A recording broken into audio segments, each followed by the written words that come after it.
And the one we're talking about here is Chabad. This whole story reminds me of one fact, which is I really like the Chabadniks. And the story is not just a local story about New York. The story is not just sensationalist and silly because it's really weird.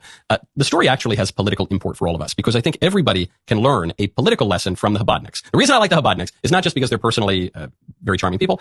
It's because they have been able to maintain tradition and a coherence within their community and big families and political power that they can wield in their communities while also thriving in modernity. They've done something that a lot of people have struggled to do. And it's a lesson that any traditional sort of person might be able to copy.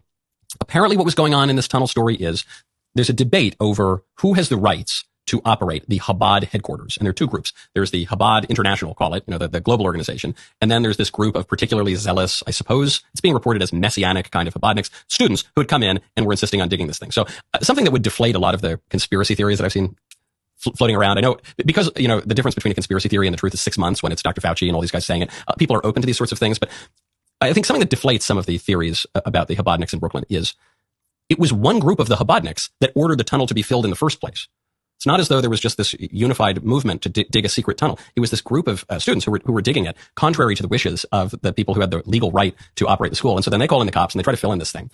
And this intra-Chabad battle will go on and on and on. But even with that, one, it shows you that all political communities have these debates and these factions and these rival parties. But broadly speaking, these guys dress in a respectable way. They take their religion seriously. They have big families. They, even when there is factionalism, they operate in a way that is politically cohesive and effective. That's something we should all seek to emulate, I think, even if we don't dig the tunnels, which is generally probably a bad idea and might threaten the buildings around them. All in all, a story